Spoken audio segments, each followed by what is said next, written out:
and the laws that were made in Europe were more often than not Catholic laws. There were cultural changes. And the only reason I got to go to school was because in the year that I was born, a man named Don O'Malley made second level education free for everyone. And he put yellow school buses on the roads to bring everybody to school, everybody who wanted to go to school. They established vocational education committees which provided practical education for young people, things like woodwork, construction studies, metalwork, things that would actually prepare you for life rather than the Latin and the Greek that had been taught up until then. They established regional technical colleges and other universities independent of the churches. They expanded the universities. There was a great expansion of the universities. In the 60s and 70s, people became more educated. They started thinking for themselves. They started questioning the authority of the church. And they became less inclined to blindly accept and follow church teaching. They became much more interested in secular ideas. Part of the change about in the United States was killed. Yeah, I'm going to get to that.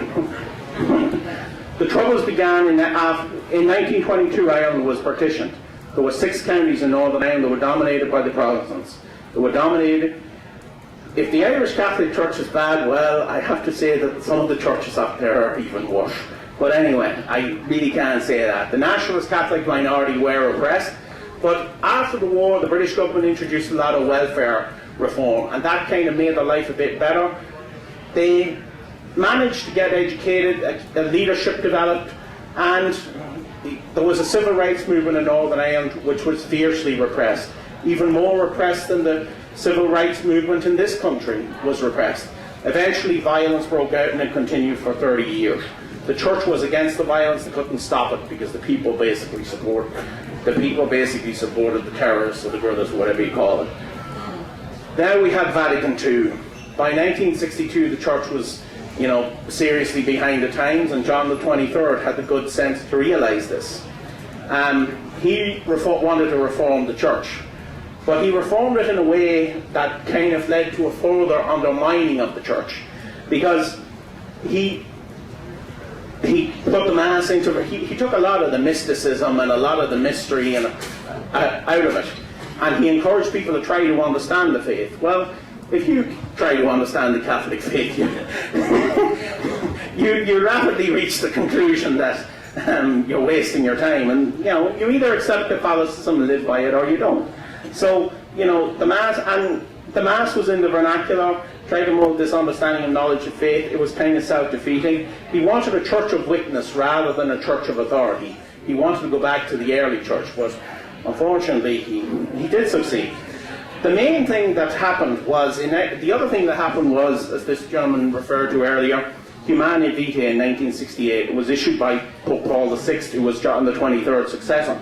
It was a complete ban on any means of artificial conception, of artificial contraception, because you're not supposed to intervene with the workings of God.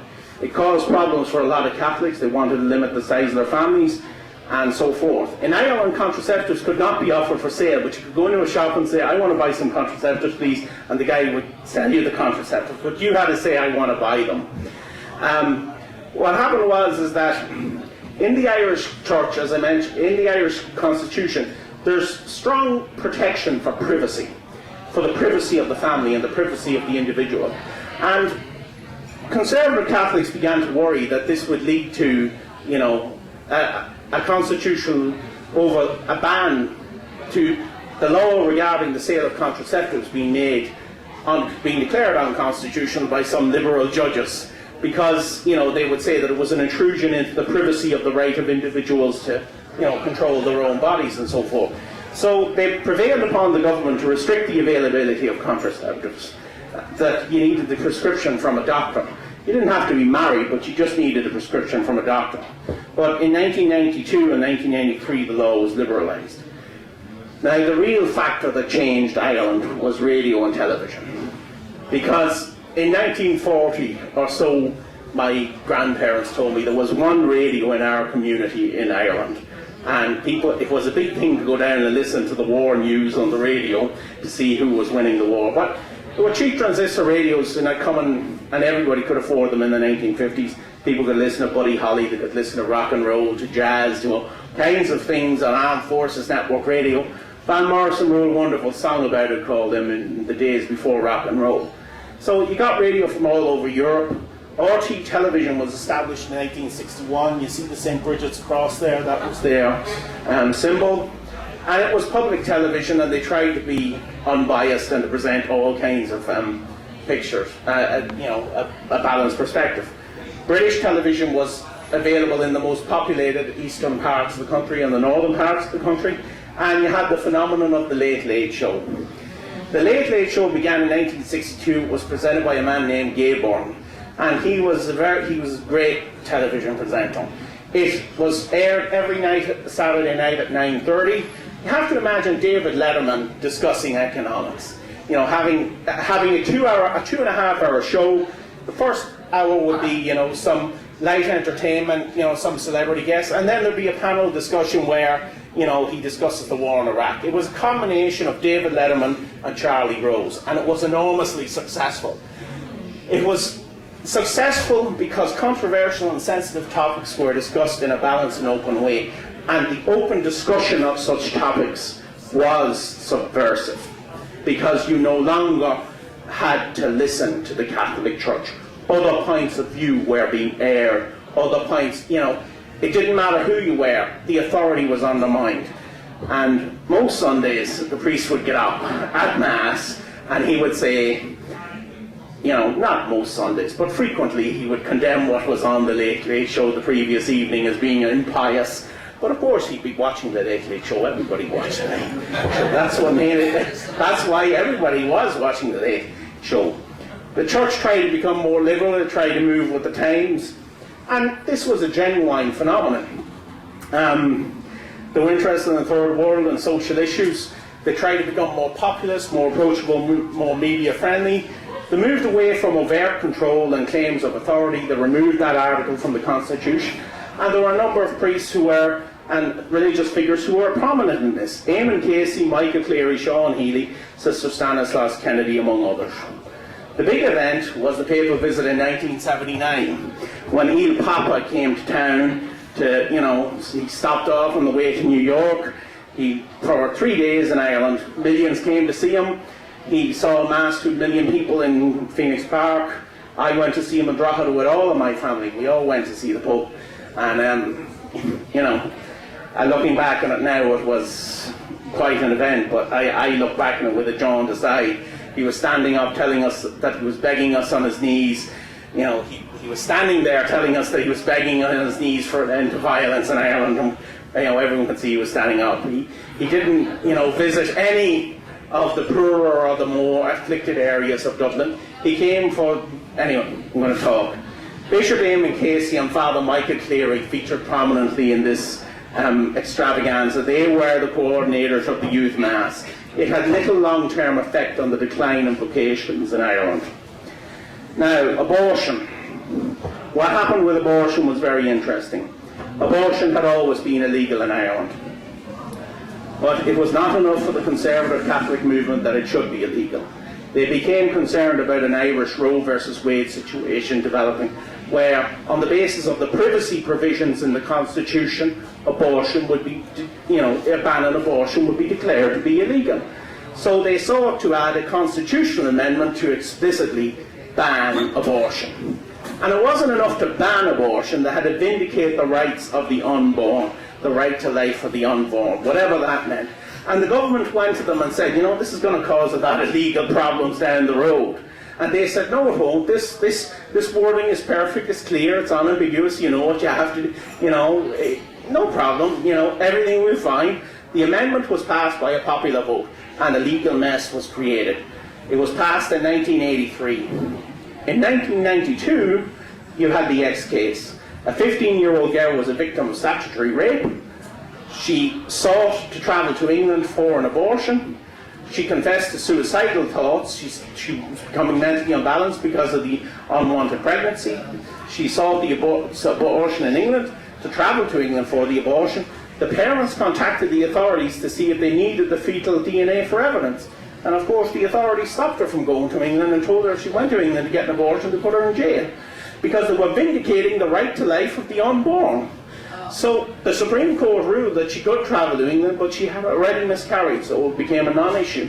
3 further amendments to the Constitution were required, establishing the right of a woman to have an abortion if she was suicidal, establishing the right of women to travel to England for an abortion, establishing the right of women to have access to information to travel to England if they wanted an abortion.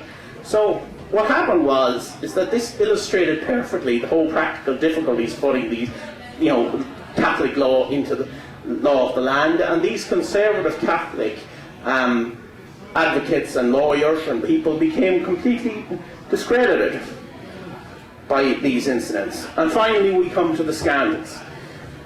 There are terrible scandals in Ireland, but what most people don't know is that it really wasn't the abuse scandals or the things that undermined the Catholic Church in Ireland. It was the scandals involving 2 of these media-friendly priests that I mentioned earlier. Bishop Eamon Casey. He was a reforming bishop. He succeeded the bishop who had helped defeat Noel Brown's mother and child scheme.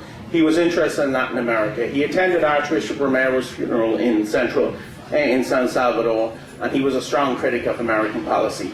He had a high public profile, but he had fathered a child with an American woman 18 years before, and she appeared on the Late Late Show to announce the fact, and he had misappropriated funds from diocesan funds to support the child. The funds were paid back. He didn't, to his credit, he didn't deny anything. He resigned as bishop, and he went to Ecuador to do missionary work in Central America. The second man was Father Michael Cleary, and he was a singing priest, and he was a radio host. He had a late night radio talk show on one of the radio stations in Dublin. He was a Dubliner. He affected common man. He was a media personality for decades. He was concerned with urban poverty and urban deprivation. He died in 1993 of cancer, and 2 weeks after he died it was revealed that he had a 26 relationship with his housekeeper. She was his common law wife, and they had had 2 children together, and one had been placed for adoption. So I mentioned earlier this great Irish desire for respectability. In the wake of these events, the ability of the church to confer respectability was greatly diminished, because you'd be talking to a priest and you'd say to him, he'd be talking about the family, and she'd say to him, sure, what would any of you know about families? There's no families, except from Father Michael Cleary, 2 kids or whatever, or Eamon Casey. So the scandals undermined the church's authority. The direct involvement, the hypocrisy, of personal failing of Bishop Casey, it was undeniable. And the whole thing came out in the tabloids. The tabloids just had a field day with this, The kid even looked like Bishop Casey. There was no way he could deny paternity. It was obvious. And the church became the butt of a lot of jokes. Now, do I have time for a brief musical interlude? I don't know. Will this work?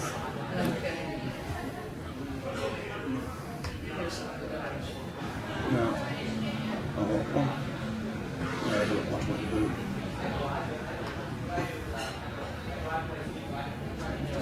No.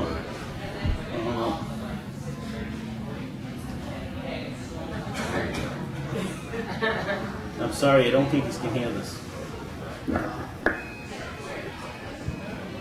Well, okay. Oh, hold on. Sorry.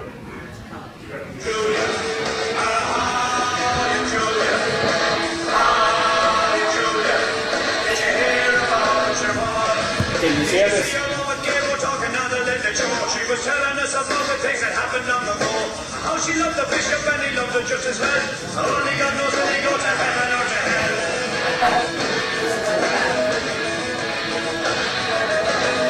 He had the starving millions and he got them food to eat. And the homeless Irish immigrants are living on the street. And when the kid is singing, his repertoire was vast. He swore that he'd be celibate, he slipped the book his last.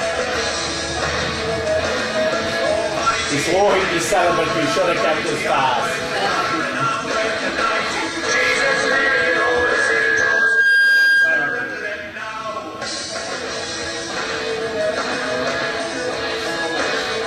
Anyway. Now when he was up and gone, taking in the church collection, his lover must be busy writing down her recollections. Was the poodle black or white, or did the moon come out? I'll have to ring him till he says the finest man around. Anyway, back to the presentation. I'll play it for you when I, the song is very funny.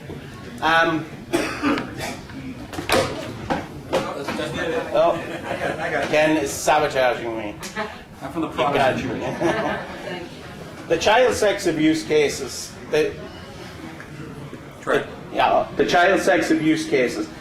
The church thought that it had dealt fine with these issues. It followed its procedures. The vast majority of people were dismayed by the handling of the sex abuse cases. They were dismayed by the cover-up. They were dismayed by the silencing of the witness. The protection of reputation and property was the church. That was the priority of the church. And all of this came from, legacy of persecution and so forth. The real scandal was the institutional abuse. They ran these huge networks of institutions. Thousands of kids passed through them. Most of them had done nothing. They ran them brutally. Some of them were, mixed race kids who were just put in there. Some of them were the local priest disapproved of a single woman raising a child on her own, so he had the authorities take the children and put them in there. Just, you're a single woman. The state was, all of the authorities in the state were controlled by the Catholic Church, were educated by the Catholic Church, took their lead from the Catholic Church. They weren't going to defy the Catholic Church. That was just the way it was. It was an invasion of privacy, and as time went on, more and more people began to take cases and began to contest constitutional cases. But that came much later. The church's response was, we can only apologise. We can only apologise. They concluded a deal with the Irish government to limit their liability to €100 million, and the Irish government got the rest. This was why a government was in transition, effectively during a lame duck phase of the government. They retained their influence and the control over the institutions. They're spinning out the inquiries. Anyway, brings us up to the present. Weekly mass attendance has fallen off. Priests are dying off. They're not being replaced. The church is turning to and involving the community. Most people be Catholic to go to mass maybe once or twice a year. They bring their children to be baptized, but even that's a problem. Because a lot of the time the priest will say, well, you have all these forms filled out, the priest, and the government doesn't have money. The People's Church, people go to mass for social reasons, or they go to religious ceremonies for social reasons. You celebrate and you commemorate life events. You have a community spirit. People are born, they live and they die, and you're living in a small rural community, and that's where you go. Your social blessing. Here, you can all play a game, spot the priest. I'll give you a clue. It's not this woman. She is not the priest. But quickly, this is the priest. This guy here is the priest. Second from the right. He's the new priest. We had an older priest who was a more traditional priest in the parish. You notice he got his armor on. Yeah. Well, I was actually talking to my uncle about that. Yeah, I was actually talking to one of my uncles about that. And my uncle said to me, a lot of these people who went into these institutions and who became priests, and a lot of them were gay. Because what happened is that when you got to be 13 or 14 in a traditional Irish Catholic setting and you didn't have any interest in the opposite sex, well, that was a vocation for the priesthood. That was a sign of your vocation for the priesthood. And then, he said that a lot of the places that you went to become nuns or priests, and looking back on it, they're all surrounded by high walls and the very small gates on them. So once you go in, you can't get out, and there was enormous social pressure on you to, stay in the priesthood. So,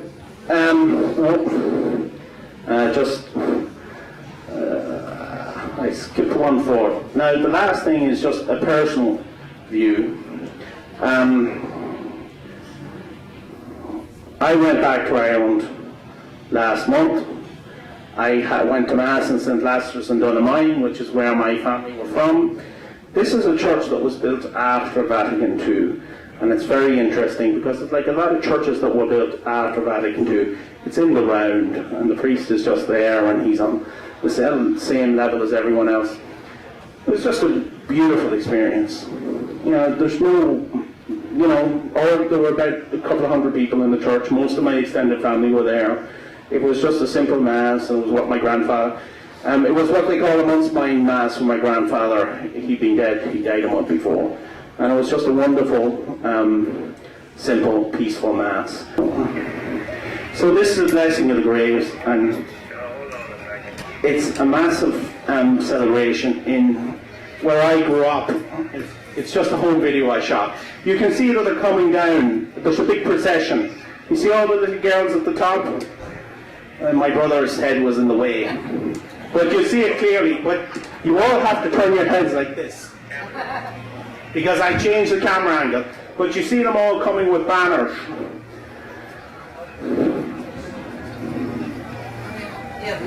Yeah, you see them coming with banners. So they've got a bunch of kids coming with banners, and then they're going to come down with the Holy Sacrament, as you know, they refer to the wafer.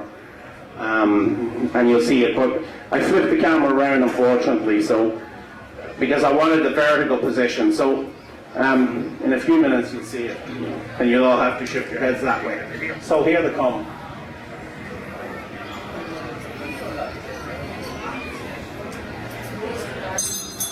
This is in a large graveyard where people come for this particular celebration.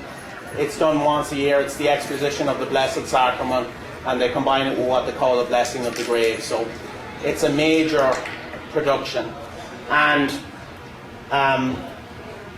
you know, we see people there that you're never going to see once a year, and that's it. That's my presentation.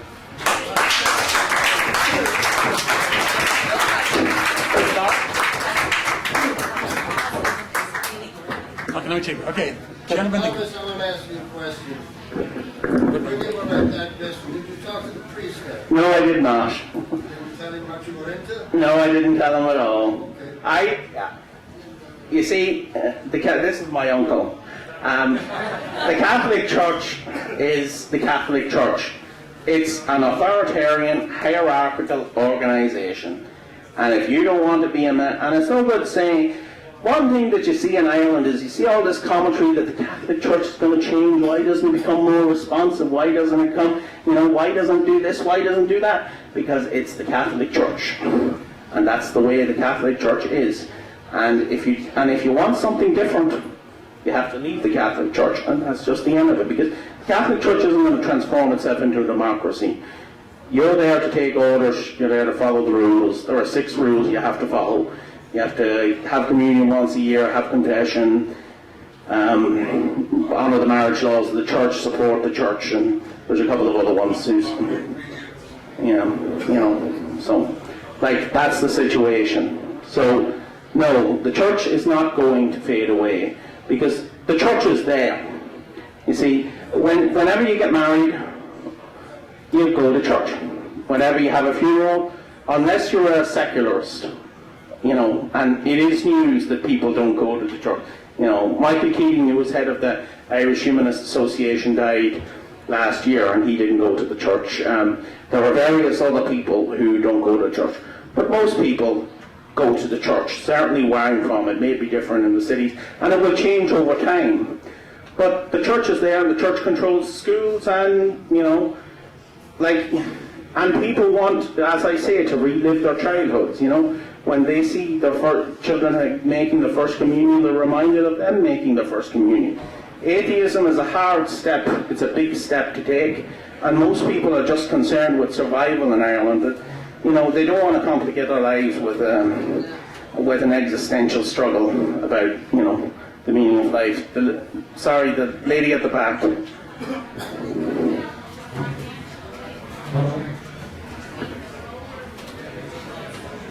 Sorry, I'm sorry. Can you speak up?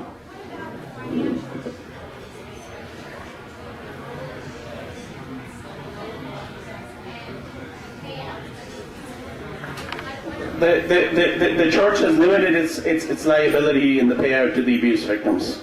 The Irish state has very kindly agreed to limit its liability to €100 million. Well, there may be a lower attendance, but the people are a lot wealthier. Most of the church properties don't have any mortgages. The church accumulated enormous amount of property during the 19th century. And when you look at a map of Dublin... You want to shut the computer down. Okay, sure. No, you want to take off the screen. Oh. There it is. Okay, you're all set. Okay. When you look at a map of Dublin and you see the amount of property that they have, the amount of prime real estate that they have, that's, you know, they just go out and they sell 10% of their real estate holdings at the height of the property boom in Ireland. All of that money tax-free, and you know there was controversy about that, but you know there's controversy about a lot of things. Nothing was done about it. So the Catholic Church is in a financially sound situation. One of the things I read about actually was a woman in the Achill Islands who claims to have a house of prayer, and she had managed to induce many converts and everything to give her enormous sums of money, which she used to buy, in true evangelist fashion, she used to buy large houses for herself. So there's no shortage of money for the Catholic Church, and you know, I don't see them going bankrupt anytime soon, because they have successfully indemnified them. They have been very careful and very deliberate in their approach to this whole, you know, abuse thing, and they have managed the government very well. The government doesn't have a leg to stand on, because, you know, they have done their work well.